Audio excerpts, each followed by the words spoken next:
नमः सिद्धेभ्यः। ॐ नमः सिद्धेभ्यः।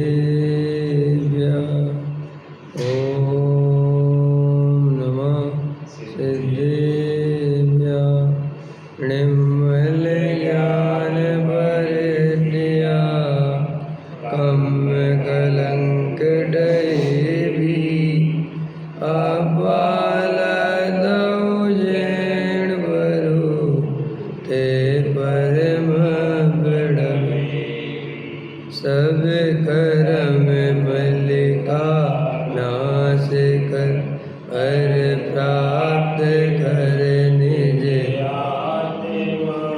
जो लीन निर्मल ध्यान में नम कर निकल परमात्मा संदग्ध मानस शांत हो जिनके गुणों के गान में वेवर्धमान मान जिन विचरे हमारे ध्यान। योग सार ग्रंथ है आचार्य योगेंद्र देव द्वारा कृत। गाथा 19 अपनी चल रही है। पृष्ठ क्रमांक 32 पूज्य गुरुदेव श्री के प्रवचन है। जयपुर से प्रकाशित है पुस्तक, उसके आधार से अपन चर्चा कर रहे हैं। जिनेंद्र देव का स्मरण परम पद का कारण है। तुम करो चिंतन स्मरण हर ध्यान आत्म देव का बस एक क्षण में परम पद की प्राप्ति हो इस कार्य में। आचार्य कहते हैं शुद्ध भाव से जिनेंद्र का स्मरण करो, जिनेंद्र का चिंतन करो, जिनेंद्र का ध्यान करो। ऐसा ध्यान करने से एक क्षण में परम पद की प्राप्ति हो जाती है। देखो पृष्ठ क्रमांक 33 अपन पहुँच गए थे। तीसरा पैराग्राफ देखो। भाई भगवान आत्मा वीतराग मूर्ति प्रभु है, उसका शुद्ध भाव से चिंतन करना। राग दया दान के विकल्प तो छोड़ने लायक हैं, उन्हें बारंबार याद ही क्यों करता है? आते हैं तो उसे याद क्यों करते हो? आत्मा साक्षात वस्तु बने जिनेंद्र प्रभु की है, जिनेंद्र प्रभु हैं। उसकी दशा में जिनेंद्र पना प्रकट करने के लिए इस जिनेंद्र प्रभु में एकाग्र होकर ध्यान करना, यह प्रकट जिनेंद्र का उपाय है। क्या कहते हैं? वीतरागी मूर्ति प्रभु है। भगवान आत्मा माने वास्तव में जो अपन है, जो अपना स्वभाव है, तो कहते हैं कि वीतराग मूर्ति है अपन। अपना स्वरूप जो है वीतरागता है। राग द्वेष करना ये आत्मा का स्वभाव नहीं है। राग द्वेष आत्मा करता नहीं वास्तव में। आत्मा तो त्रिकाल जैसे अन्य द्रव्य अपने स्वभाव रूप परिणमित होते हैं, वैसे ही मैं भी सदा काल अपने स्वभाव में ही स्थित हूँ। लेकिन पर्याय में जो राग द्वेष कसाए हैं, तो वो कहते उसका कारण भी क्या है कि यह आत्मा अपने स्वभाव पर दृष्टि नहीं डालता, अपने ज्ञान स्वभाव पर दृष्टि नहीं डालता और पर द्रव्य पर दृष्टि डालता है। मैंने जैसे अपन का ज्ञान है तो ज्ञान अपना स्वरूप है, अपनी शक्ति है। अब अपन ने ज्ञान के द्वारा ज्ञेयों को जानने में लगे रहे, और जो ज्ञायक है जिसमें से वो ज्ञान निकल रहा है, वो ज्ञान स्वयं को नहीं जानता। तो जानता नहीं का प्रश्न ये नहीं है कि जान नहीं सकता, जानता तो है, क्योंकि आत्मा तो सुपर प्रकाशक है। हम और आप सब जानते हैं कि मैं जानता हूँ, ऐसा तो अपन बोलते ही है ना। सब मैं तो वहाँ मैं था, मैंने देखा सब। तो मैं देखने वाला, मेरे सामने घटना घटी तो मैं साक्षी भाव से वहाँ देख रहा था, जान रहा था। तो मैं जान देख रहा था और ये माइक जान देख नहीं रहा था। ये कौन नहीं जानता? तो मैं जानने देखने वाला हूँ, ये तो बात क्लियर है। तो फिर आचार्य कहते हैं कि ये दुखी क्यों है? तो कहते इसलिए दुखी है कि अपने को जानने देखने वाला नहीं मानता, जबकि रियल में तो जानता और देखता ही है, करता वर्ता तो कुछ है ही नहीं। लेकिन वो मैं जानता देखता हूँ ऐसा जानकर भी अपने को करता धरता मानता है। अब अपन अपने को करता धरता क्यों मानते हैं साहब? ये समझ लो, ये पहेली है। स्वरूप में क्या है? 6 द्रव्य हैं, 6 द्रव्य में से एक जीव द्रव्य है। जीव द्रव्य का स्वभाव है जानना देखना, राग द्वेष करना, कसाय करना, पर द्रव्य का कुछ कार्य करना, घर गृहस्थी चलाना। ये अपना कार्य है ही नहीं, अपन कर ही नहीं सकते। अपन ने घर गृहस्थी नहीं चलाई है, ये भ्रम है कि हमने चलाई है।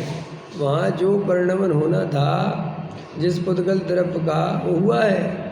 जो संयोग आने थे वे आए हैं। बच्चों को जैसे बड़ा होना था, जैसे पलना था, वैसे हुए हैं। हमारा उनसे कोई किसी प्रकार का कर्ता कर्म का संबंध है ही नहीं, ऐसा है। लेकिन अपने को देह वाला मानता है, आत्मा तो मानता नहीं। हाँ, देह मानता है। अब देह से मिलान करता है कि देखो मेरी बेटी मेरे जैसी लगती है, देखो मेरा बेटा मेरे जैसा लगता है।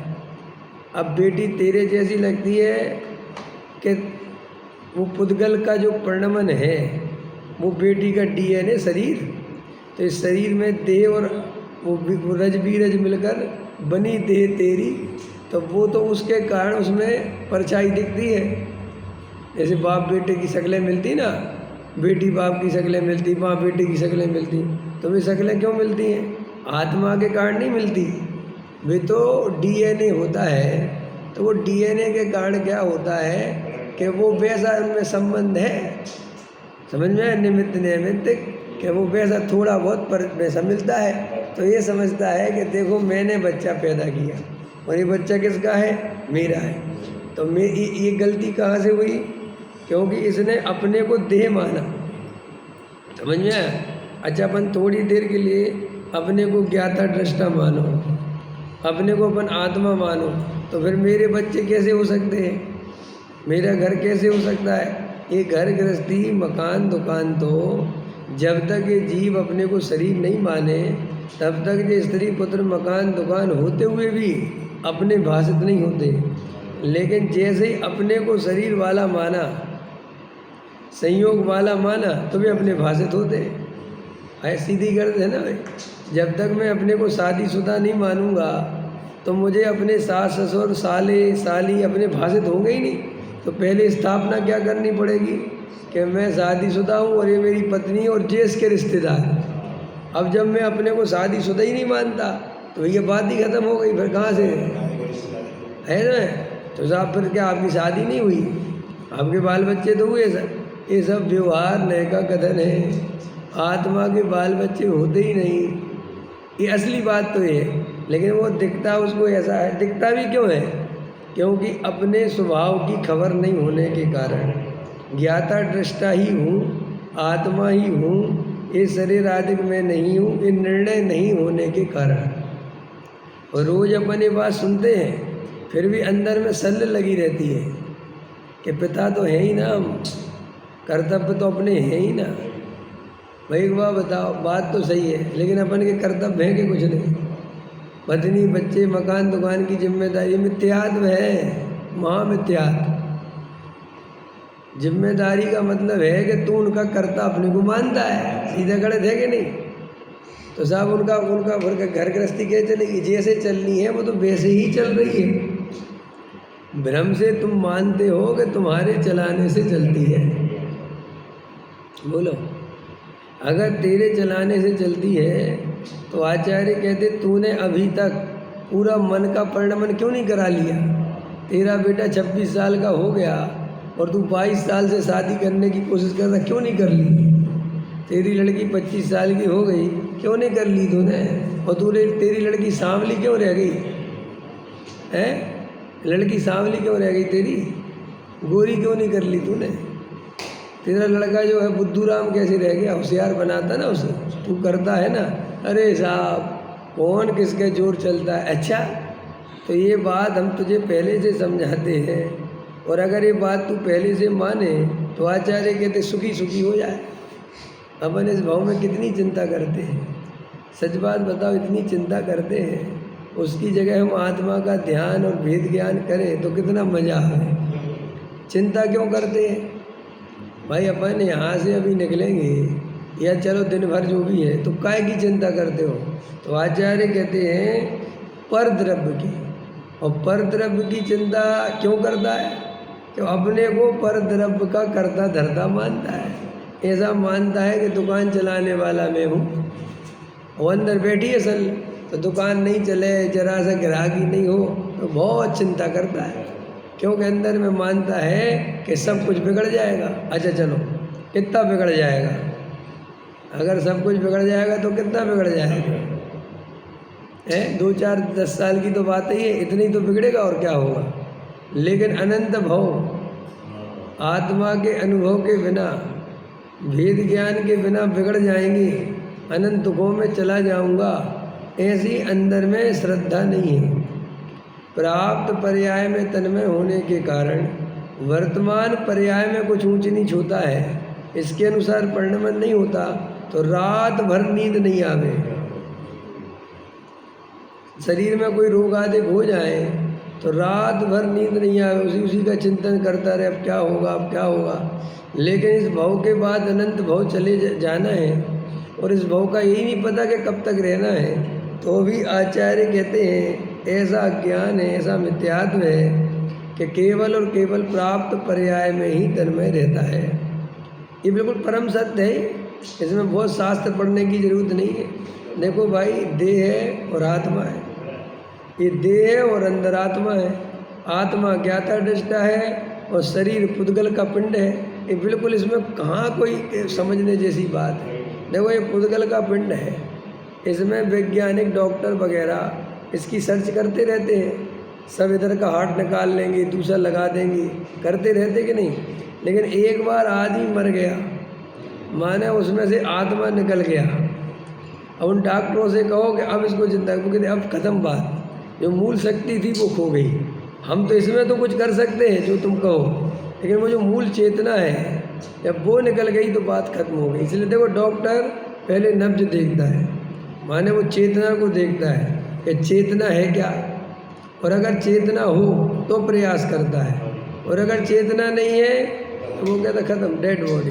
कहने जाओ, आपको क्या लेना देना, आप तो चेतना जानते भी नहीं। आप आत्मा को जानते हो क्या? आप तो शरीर का इलाज करो। वो कहता है भाई साहब, शरीर का इलाज चेतना के बिना कोई काम का नहीं। तो आचार्य कहते यहाँ 2 हैं और तू मानता एक है, ये तेरा अपराध है, गलती है। भाई, आत्मा तो स्वभाव से ज्ञाता दृष्टा ही है। आज तक हमने अनंत काल में एक भी पुद्गल परमाणु का परिणमन नहीं कराया है, बिल्कुल नहीं कराया। जो परिणमन जो होना था वे तो सब वैसे ही हो रहे हैं। अनंत देह धारण करी और अनंत छोड़ दी, उस देह में हमने कुछ नहीं करा। हमारे ध्यान रखने से वो देह थोड़ी चली। देखो, दुनिया में कितने लोग होते हैं जो जिम जाते हैं, योगा करते हैं, बड़ा शरीर का ध्यान रखते हैं, और पता चला 48 साल की उम्र में मर गए। खूब खाने पीने में संयम रखा, खूब ऐसा रखा वैसा रखा, मर गए। और कई लोग घूरे के ढेर में से उठा उठा के खाते हैं, सड़ा गला खाते हैं, पड़े हुए मरते नहीं है वे। जबकि डॉक्टर कहता है कि इसको तो भाई साहब मर जाना चाहिए, लेकिन डॉक्टर का गणित फेल है। अब डॉक्टरों को समझ में नहीं आता कि ये हो क्या रहा है। बोलो, ये आश्चर्य नहीं है? और एक आदमी न खाना न पीना 200 किलो का हो गया तो मर जाना चाहिए यार। 200 किलो का वजन क्या होता है? जी रहा है वो, समझ में आए? तो क्यों साहब ऐसा क्यों है? अरे भाई, सब कर्मों की व्यवस्था है। आयु कर्म उसका है तो मरेगा नहीं वो, चाहे वो देह में कितनी तकलीफ बनी रहे, कितनी पड़ा रहे। और गजब की बात है, आयु कर्म नहीं हो तो खड़े खड़े हार्ट फेल खत्म। तो इसका मतलब मेरे ध्यान रखने से क्या फ़ायदा है? तो साहब हम कल से ध्यान नहीं रखेंगे। अरे आचार्य कहते तू ध्यान रखने वाला ही नहीं है, तू अंदर में क्यों मानता है कि मैं ध्यान रखने वाला हूँ? तू तो अंदर में अपने को भेद ज्ञान से निर्णय कर कि ये मेरा स्वरूप नहीं है, ये मेरी वस्तु नहीं है। तो देखो ये वेद ज्ञान ही अपने को सम्यक दर्शन करा सकता है। कहीं दौड़ना, भागना, कुछ करना, धरना, ये अपने को सम्यक दर्शन नहीं करा सकता है। हम दौड़ते भागते सोच रहे हैं और कोई क्रिया कांड से सम्यक दर्शन नहीं होने वाला है। ये तो जड़ की क्रियाएं हैं, इनमें अपने को कर्ता मानता है तो और मिथ्यात्व का सेवन होता है। समझ में? देखो अभी भोपाल में थे ना, तो एक गाथा चली थी 8वें नंबर की, वो बहुत मार्मिक गाथा थी। उसकी टीका में बात ली थी कि व्यवहारी जनों को व्यवहार से आत्मा समझा देना। क्या? जैसे वो मलेक्ष वो ब्राह्मण स्वस्ति शब्द कहता है, तो वो ब्राह्मण कहता है स्वस्ति, तो वो बेचारा मलिक समझते ही नहीं कि स्वस्ति क्या होता है। तो वो मेढे की भांति टकटकी लगाकर ब्राह्मण की तरफ देखता है, तो ब्राह्मण समझ जाता है। किसे समझ में नहीं आया तो वो क्या कहता है ब्राह्मण कि जा तेरा अविनाशी कल्याण हो। समझ में आया? तो उसे समझ में आता, ये तो बहुत ही बढ़िया बात कही, तो प्रसन्न होता है, आनंदित होता है। तो ऐसे ही आचार्य फिर इसको तो उदाहरण के रूप में प्रस्तुत करते हुए कहते हैं कि हम किसी अज्ञानी को, जिसने कभी आत्मा की बात नहीं सुनी, वेद ज्ञान की बात नहीं सुनी, हम उसे आत्मा आत्मा कहते रहेंगे तो वो बेचारा समझ नहीं पाएगा। तो फिर हमने उसको समझाने के लिए आत्मा में ज्ञान है, दर्शन है, चारित्र है, जो जानता है, देखता है, उसे आत्मा कहते हैं। समझना ध्यान से। तो बोले साहब उसे समझ में आया, ओहो इसे आत्मा कहते, अरे मैं तो जानता देखता हूँ, तो प्रसन्न हो गया और अश्रु की धारा बह गई। इतनी बात कहते हुए आचार्य अमृत चंद देव कमाल करते हैं। कहते हैं देखो, पहले तो जिनवाणी में जो व्यवहार नय को जगह मिली है, तो वो कौन से व्यवहार नय को जगह मिली है? जो निश्चय का प्रतिपादन करता है उस व्यवहार को जगह मिली है।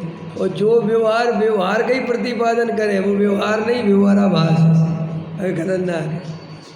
नहीं समझ में आया? भैया हमने आत्मा में जो भेद करे थे वो अभेद आत्मा को समझाने के लिए करे थे, क्योंकि तुझे अभेद आत्मा समझ में नहीं आ रहा था। लेकिन अगर तू भेद वाले आत्मा को ही सच्चा मान के और मैं तो भेद वाला आत्मा हूँ ऐसे ही अनुभव करे तो तुझे सम्यक दर्शन की प्राप्ति नहीं हो सकती।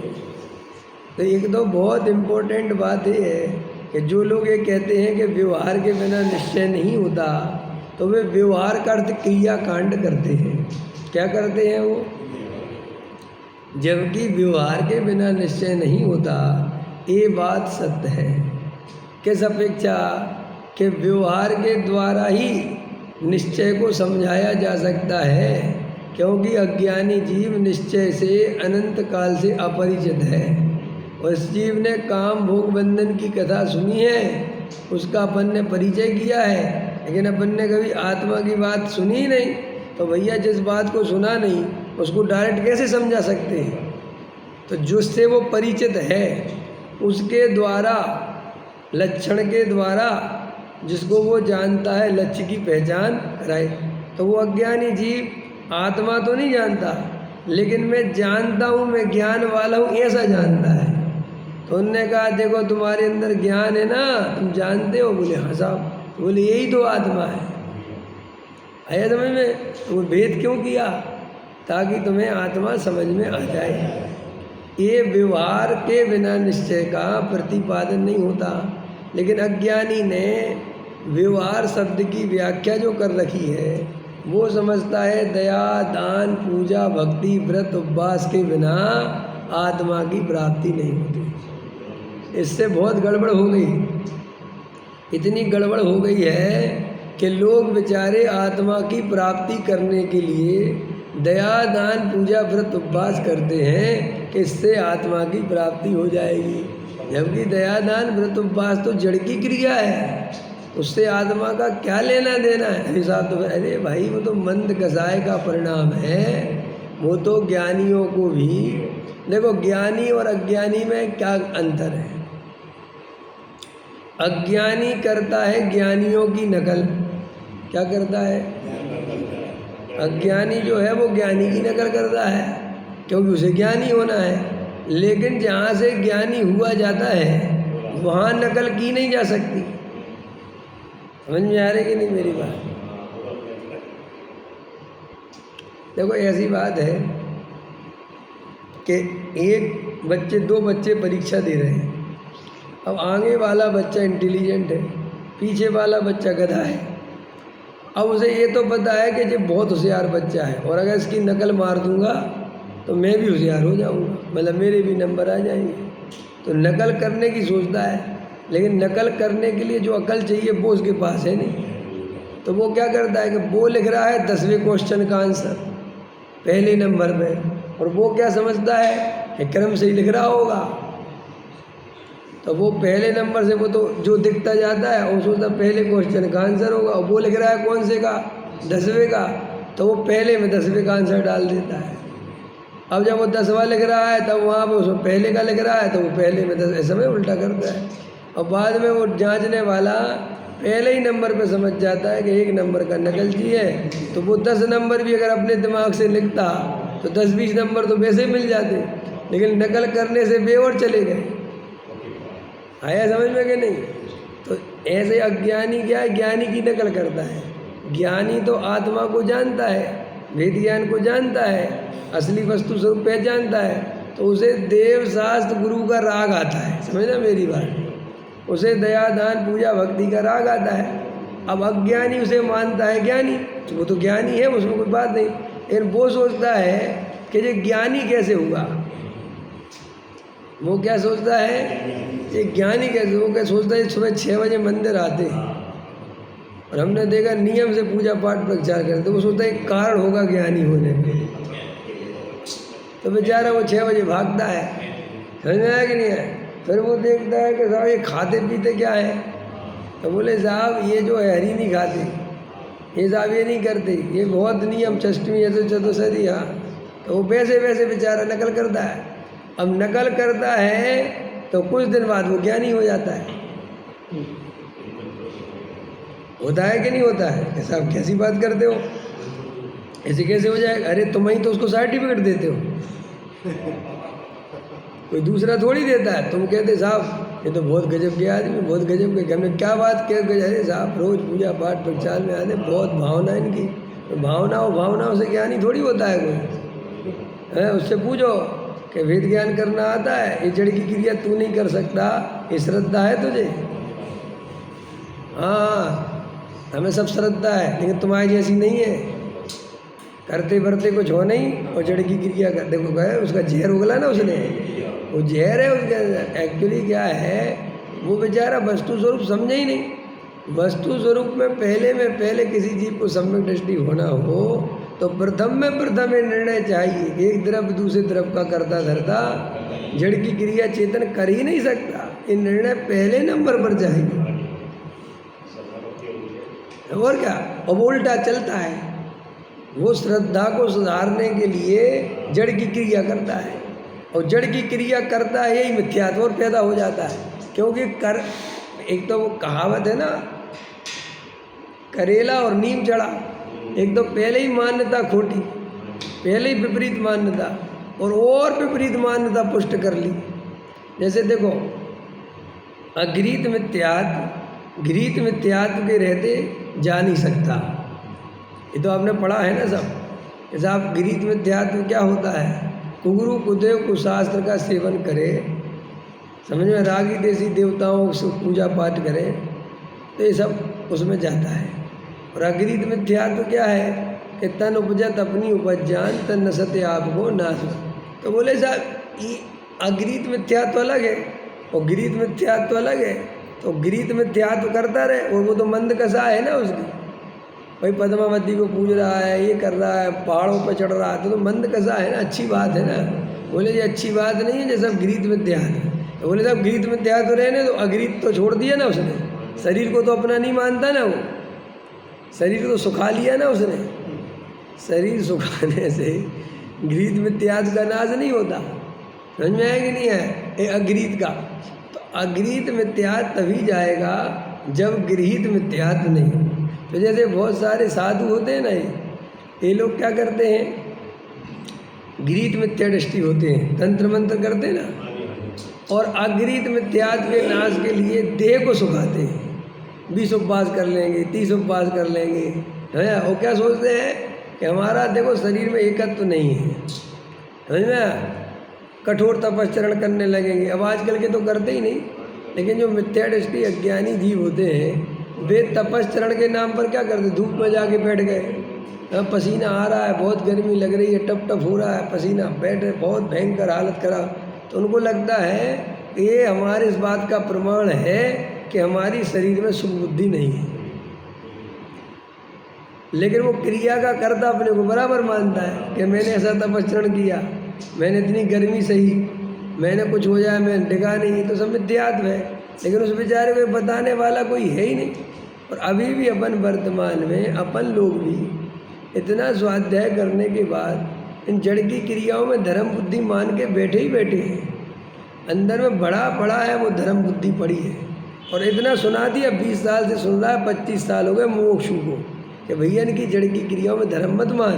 कि साहब हम तो नहीं मानते। अरे तेरी पकड़, तेरा रस, तेरी स्वाध्याय के प्रति अरुचि और क्रियाओं के प्रति उत्साह, अगर यहाँ भगवान का रथ निकल रहा हो तो पगला ही जाए बिल्कुल, हमें को खींचना है रथ, समझ में। और जबकि वो 20 है खींचने वाले, शांति चलना, लेकिन नहीं, जब तक हाथ ना लगा ले, खुद धक्का ना लगा ले, ऐसा लगता है कैसे अपन तो बहुत देखे रहे।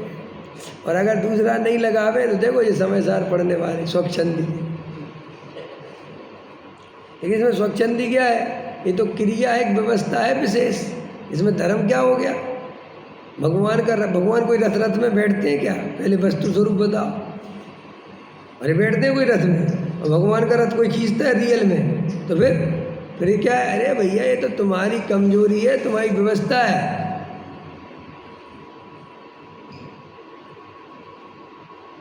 अच्छा और बताओ, और सुनो, और खतरनाक बोले, ये रथ बस तो तुम इसलिए खींचते हो कि तुम्हारा अस्तित्व बना रहे, समझे, कि जैनी है जिंदा और इनमें कोई दम नहीं है।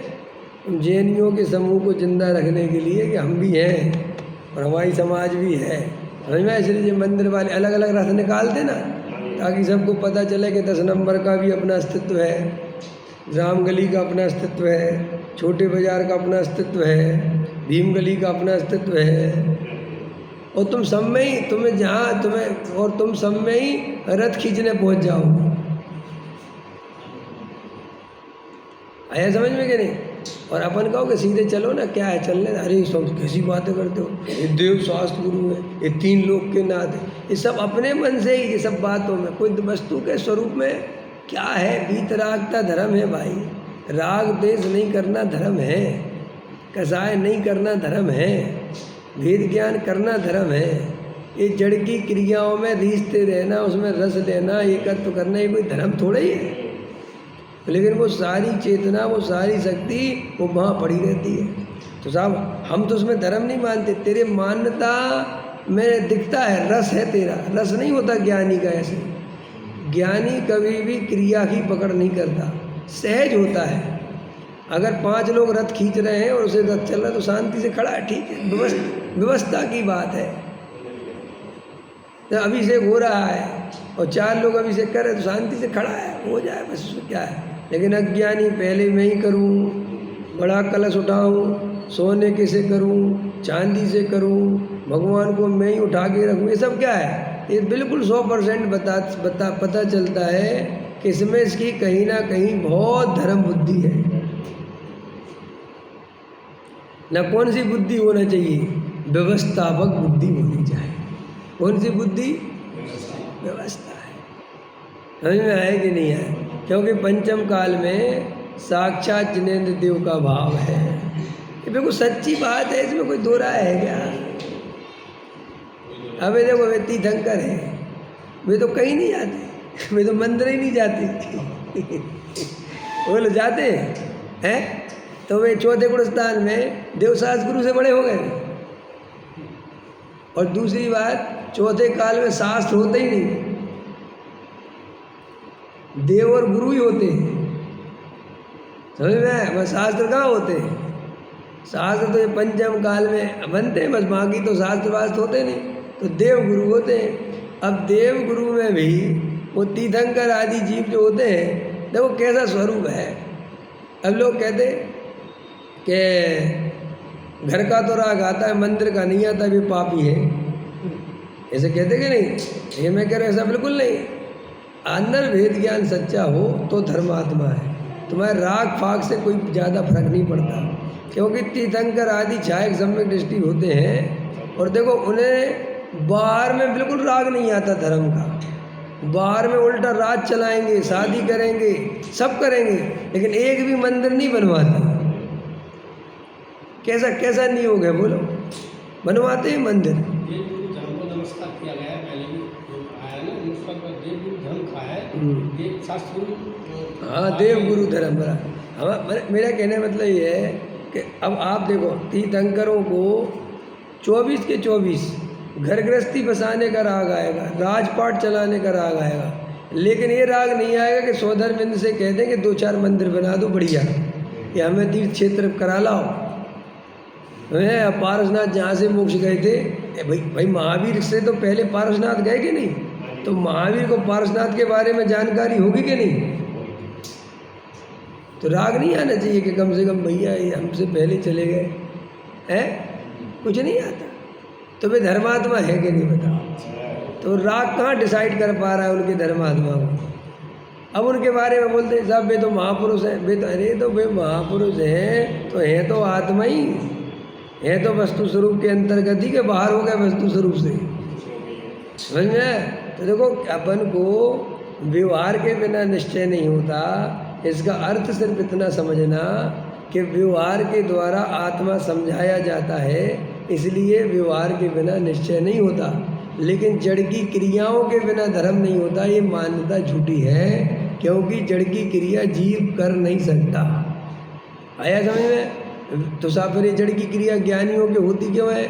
जब अंदर में राग टूटता चला जाता है तो बाहर में सह में भी उस टाइप की निर्वृत्ति आती है।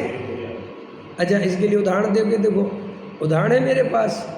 आप लोग, हम सब लोग उम्र के हिसाब से जीवन में परिवर्तन हो रहे कि नहीं हो रहे? वो आप कर रहे हो कि हो रहे हैं? बताओ बोलो।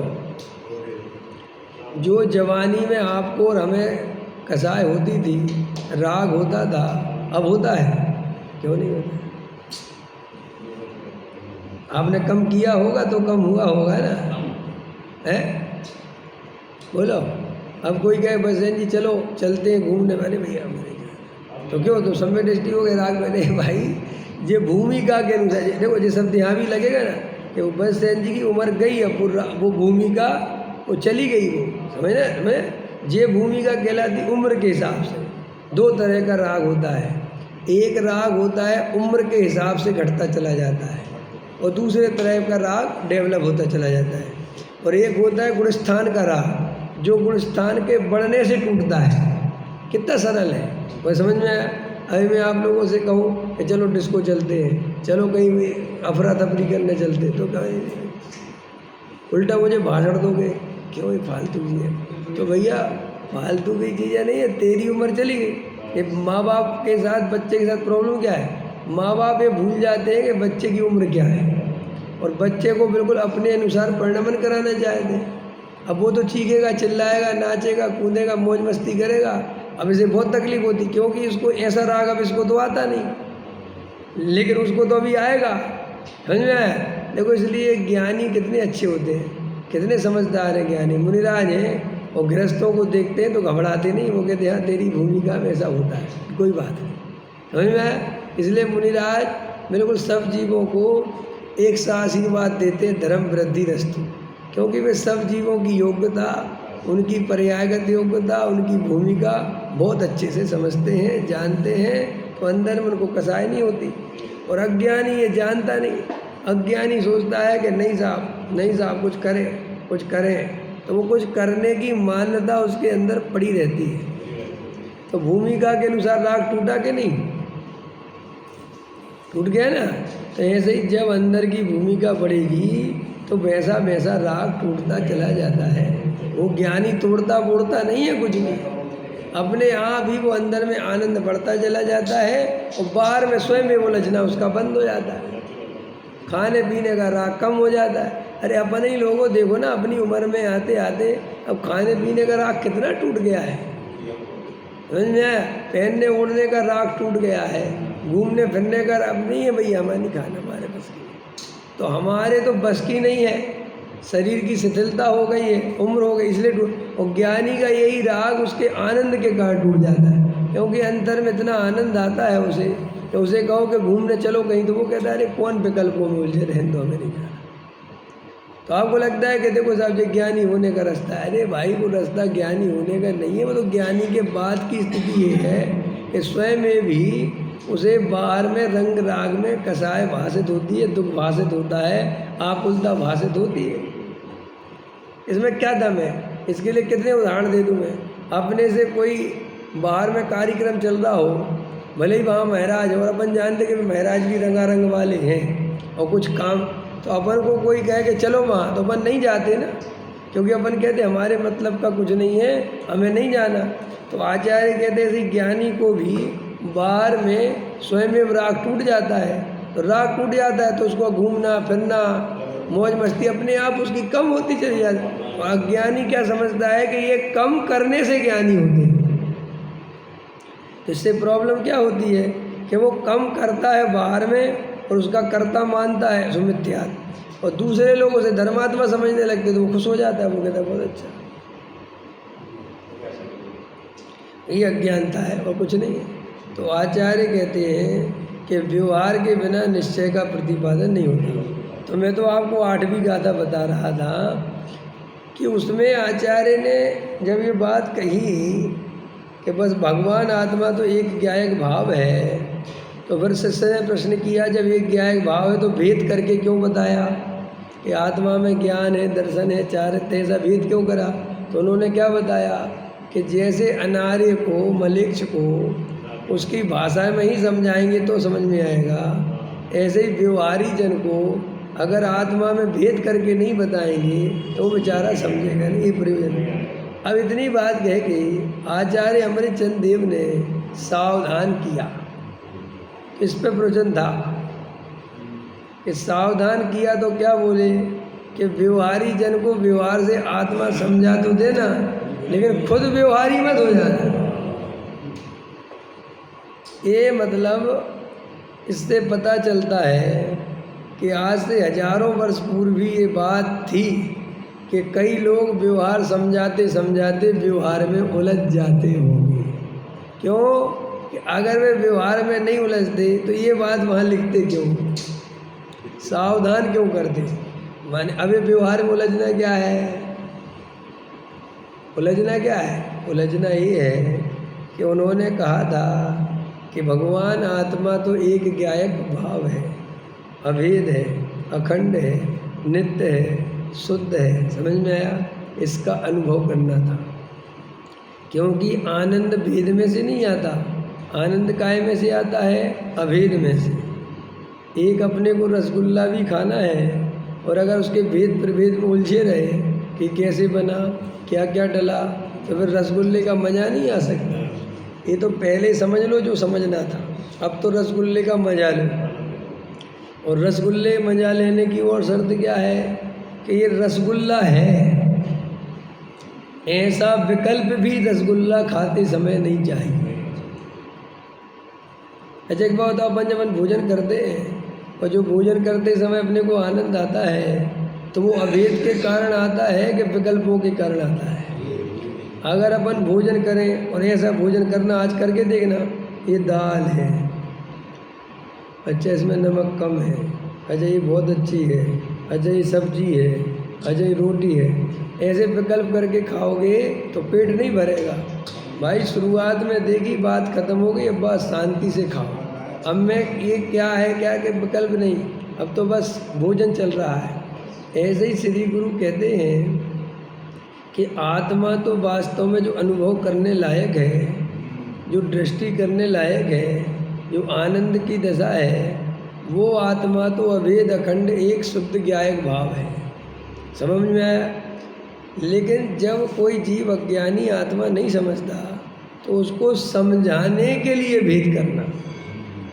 अगर मैं, जैसे मुझे तो किसी चीज़ के बारे में पता है और मैं उसका बराबर आनंद ले रहा हूँ, लेकिन अब कोई अज्ञानी मेरे पास आ जाए तो मैं उसे भेद करके बता रहा हूँ, लेकिन मैं खुद अंदर में अभेद की नज़र रखी कि नहीं रखी? मैं खुद भेद में तो नहीं उलझ रहा ना। मैं उसको बता रहा कि काम ऐसे करो, लेकिन अंदर में मेरी दृष्टि तो अभेद में है। तो श्री गुरु कहते हैं कि व्यवहारी जनों को तुम आत्मा भेद के द्वारा समझाना, लेकिन तुम व्यवहारी मत होना, माने ऐसा मत करना कि तुम अभेद को छोड़ दो और तुम खुद ही भेद में उलझ जाओ। और ऐसा होता है कि नहीं? कई लोगों ने समय सार छोड़ के करणान योग पढ़ना चालू किया। क्या किया? तो क्या हुआ? करणान योग व्यवहार है कि निश्चय? और वो करणान योग में इतने चले गए, इतने घुस गए कि वे समय सार ही भूल गए। वे कर्म की प्रकृति ही नापने में लग गए, बिल्कुल नोट्स बनाने लग गए, उसी में लगे, और वे दिन भर लगे रहते हैं। तो उन्हें क्या लगता है कि हमारा दिन भर धर्म में चला गया और हमें पाप भाव उत्पन्न नहीं हुआ, क्योंकि अज्ञानी को पाप से बच गए और पुण्य में हमारे 4 घंटे चले गए। इसे वो बहुत बड़ी उपलब्धि मानता है। समझ में आया? 2 घंटे हमारे पूजा में चले गए और हम पाप से बच गए, ये अज्ञानी इसे उपलब्धि मानता है। और ज्ञानी किसे उपलब्धि मानता है? अब खतरनाक है, चाहे भले ही दिन भर पाप में चले गए, लेकिन पाप के काल में भी द्रव्य पर दृष्टि बनी रही, भेद ज्ञान बना रहा, वो इसे उपलब्धि मानता है। अज्ञानी की उपलब्धि पुण्य का परिणाम है और ज्ञानी की उपलब्धि भेद ज्ञान की कला। समझ में आया? अभेद की दृष्टि, ये जो उसके अंदर है वो इसे उपलब्धि मानता है। अज्ञानी डरता है पाप के परिणाम से और ज्ञानी डरता है मिथ्यात्व के परिणाम से। ज्ञानी चाहे पुण्य हो चाहे पाप का परिणाम हो, ज्ञानी उसमें भेद नहीं करता, उसे अच्छा और बुरा के रूप में नहीं मानता। ये दृष्टि की सावधानी ही रखता है ज्ञानी कि चाहे पुण्य का परिणाम हो और चाहे पाप का परिणाम, मैं तो इससे भिन्न एक ज्ञायक मात्र हूँ। ये दृष्टि ज्ञानी के है, वो उसकी सावधानी रखता है कि ये दृष्टि न छूट जाए। और अज्ञानी गाय की दृष्टि रखता है कि पाप का परिणाम ना हो जाए, तो वो दिन भर पुण्य करने की कोशिश करता है।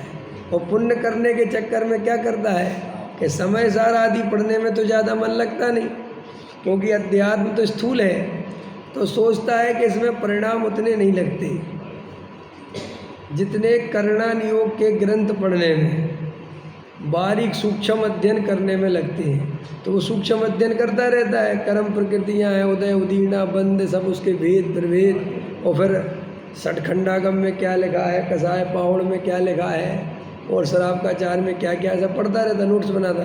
तो अब दिन भर उसको पता ही नहीं चला 4 घंटे कहाँ चले गए।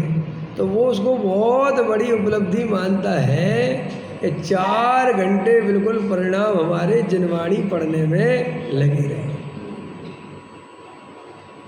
ऐसे लेकिन मैं आत्मा के आनंद से वंचित रह गया, ये भेद प्रभेद में ही उलझा रह गया, और मुझे जो अभेद अखंड की अनुभूति करनी थी वो तो रह गई, और वो आनंद लेना था अपने सहजता का, वो तो छूट गया।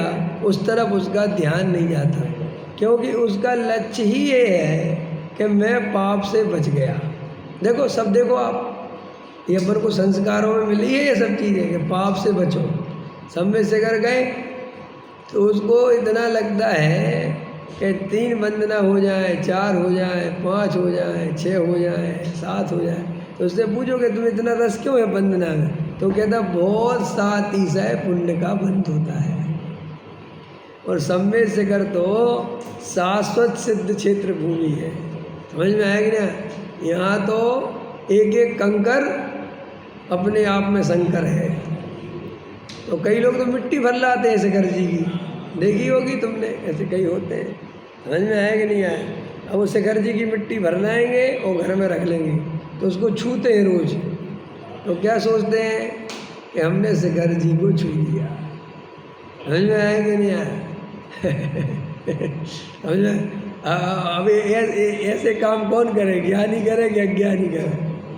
अरे अज्ञानी तो जब भी शिखर जी को छूना हो तो अपनी पर्याय को ध्रुव की ओर डाल देता है, अपने ज्ञायक में नज़र कर लेता है। जो असली सिद्ध भूमि है, वो सिद्ध भूमि असली है कि त्रिकाली ध्रुव सिद्ध भूमि है। तो उसने ऐसा ज्ञानी ने ऐसा अंदर उपयोग लगाया और ज्ञायक की अनुभूति हुई और सम्यक शिखर की एक वंदना हो गई। अब दिन भर में कितनी वंदना कर सकते हो तुम? करो जितनी कर सको, लेकिन क्या करें, अज्ञानी को ये सिद्ध भूमि नहीं लगती, अज्ञानी को त्रिकाली ध्रुव तीर्थ नहीं लगता। जबकि आदिनाथ से लेके महावीर तक ये जितने भी तीर्थंकर हुए हैं, तीर्थंकर कौन है? समझ में? उतर गए और दूसरों को तराने में निमित्त है। तो वे तीर्थंकर किसके द्वारा तरे? तीर्थंकरों के, देखो तुम्हारे लिए तो सम्यक शिखर तीर्थ है, लेकिन जो तीर्थंकर थे उनका तीर्थ कौन था? स्वयं का त्रिकाली ध्रुव ही उनका तीर्थ था, और उनका नहीं, जिसको भी मोक्ष जाना हो, हाँ, उसका तीर्थ बाहर में नहीं है, स्वयं तीर्थ है। तो सम्यक शिखर जाने की जितनी तुम्हारे मन में उल्लास होता है और टिकट कराओ और भागो, और जब सम्यक शिखर का पहाड़ दिख जाता है ईसरी से, कहाँ से, तो वहीं से जय पारसनाथ, जय पारसनाथ कर दे कि नहीं? आचार्य कहते हैं कभी काश तुझे ऐसा उत्साह अपनी आत्मा रूपी तीर्थ के दर्शन करने के लिए आया होता, कभी तूने अपनी पर्याय को ध्रुव की ओर मोड़ा होता। इस पर्याय से तूने बाहर के तीर्थों के तो दर्शन बहुत करे, जो केवल पुण्य बंध के कारण है। काहे के कारण है? बंधन बुरी चीज़ है कि अच्छी चीज़ है? बुरी चीज़ है। बोलो, बंधन बुरी चीज़ है कि अच्छी चीज़ है? बुरी चीज़ है ना। फिर भी उस बंधन को सुखरूप माना, और आत्मा के दर्शन करने से निर्बंध होता है, मुक्त होता है, सिद्ध बनता है, उसको ध्यान नहीं देता। तो व्यवहारी नहीं हो जाना। क्या कह रहे हैं? व्यवहारी नहीं होना। व्यवहार का भाव भूमिका के अनुसार आता है। समझ में आया? अब आजकल और क्या बात बताई, और क्या कह रहे हैं अमृतचंद देव कि मुनिराज, आचार्य, उपाध्याय गृहस्थों के संपर्क में आते हैं, भोजन आदि करने, आहार आदि लेने आते हैं, तो गृहस्थों के संपर्क में आते हैं, और गृहस्थों की भक्ति बस उनको भी, उनको धर्म का उपदेश देने का भाव आता है। लेकिन सावधान, उपदेश मात्र देना और चुपचाप अपनी आत्मा आराधना में कर लग जाना। ये नहीं कि गृहस्थों के दुख दूर करने बैठ जाओ, है शंका समाधान के नाम पर उनकी सास बहू के झगड़े निपटाने बैठ जाओ। ये मुनिराज का काम नहीं है। समझ में आया? मुनिराज गृहस्थों को आत्मा की बात तो समझा देते हैं और गृहस्थ की योग्यता देख के समझा देते हैं, लेकिन खुद गृहस्थों जैसे नहीं हो जाते। समझ में आया? पता चला साधु को धर्मशाला में रुकने की जगह दी कि आओ महाराज यहाँ शांति से रहो और अपनी तत्व की बात करो। पता चला महाराज धर्मशाला में इतने एकत्र कर बैठे कि उसका लेंटर ही पड़वाने लग गए। कह रहे इसके कमरे कम हैं और तुम बड़े कमरे करो। ये साधुओं का काम नहीं है। ये तो साधु व्यवहारियों से भी नीचे चला गया। समझ में आया? तो साहब साधु को धर्मशाला में यदि कमी दिखे तो बताए, नहीं बता सकता। साधु को कोई लेना देना नहीं होता इन चीज़ों से। साधु और गृहस्थों की कितनी मैत्री है पता है? साधु और गृहस्थों की कितनी मैत्री है। साधु आहार लेने आते हैं और गृहस्थ आहार देते हैं। आधा पौना घंटा में आहार हुआ और साधु चुपचाप अपने एकांत मार्ग में वन में चले जाते हैं।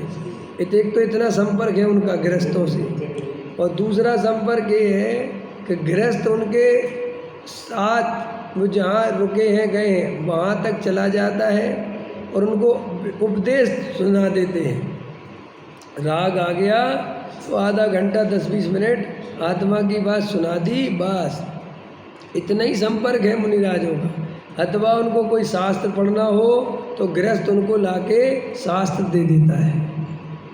इतना, इससे ज़्यादा गृहस्थ और मुनिराज के बीच में कोई बात होने की गुंजाइश नहीं है कि मुनिराज गृहस्थ से पूछते फिरें कि मंदिर कितना बन गया, तुमने कितनी बड़ी ज़मीन खरीद ली, शिखर छोटा बनवाओगे कि बड़ा, और दान तुम्हारा कितना इकट्ठा हो गया, समझ में आया। और पंच कल्याणक कब कराओगे, और पंच कल्याणक हमसे ही कराना, किसी और को मत बुला लेना। समझ में आया कि नहीं आया। अगर इस तरीके की सीमा को लांघता हुआ साधु गृहस्थ के संपर्क में आता है तो वो सच्चा साधु नहीं है, पूजनीय नहीं है, वंदनीय नहीं है। समझ में आया कि नहीं आया। ऐसे ही गृहस्थ भी अगर साधु का स्वरूप नहीं समझता और साधु को जबरदस्ती अपने रंग राग में फंसाता है, उन्हें जबरदस्ती उपयोग में बार बार कह के बता के तो साधु को करता है, तो उसे पुण्य नहीं लगता गृहस्थ को। उस गृहस्थ को मुनिराज पे उपसर्ग करने का महापाप लगता है। वज्रसेन जी, इम्पोर्टेंट बात है, पंडितों के बारे में भी ध्यान रखा करो। जो पंडित स्वाध्याय करते हैं, तत्व चिंतन करते हैं, आत्मा की बात करते हैं, उन पंडितों को बिल्कुल भी अपनी संस्थाओं में, अपने कार्यों में दान दक्षिणा इकट्ठा कराने में नहीं उलझाना चाहिए, क्योंकि अपने इस निमित्त से वो पंडित बेचारा भ्रष्ट हो गया, उपयोग खराब हो गया, उसे हमने रसीद कट्टा थमा दिया तो बेचारा पाप करा है तुमने। आया समझ में। ऐसे ही साधुओं को मिलने के नाम पर उनको जा के महाराज हम ये मंदिर बनवा रहे, अरे भैया वो साधु को क्या लेना देना। समझ में आया। तो गृहस्थों को भी बहुत ज़रूरी है मुनिराज का स्वरूप समझना, पंडित विद्वान का स्वरूप समझना, और मुनिराजों को और पंडित विद्वानों को भी अपनी मर्यादा का ज्ञान अवश्य ही होना चाहिए। वरना इस पंचम काल में जो जिन शासन की अप्रभावना हो रही है या आगे होगी, वो अज्ञानी गृहस्थ और अज्ञानी साधु, अज्ञानी गृहस्थ और अज्ञानी पंडित, इनके द्वारा ही होनी है। इसलिए तुम समझोगे कि हम प्रभावना कर रहे हैं और साथ ही से पाप का बंध होगा। कई साधु कहते हैं हम समाज की चिंता कर रहे हैं, तुम समाज की चिंता नहीं कर रहे, निगोद जाने की तैयारी कर रहे हैं।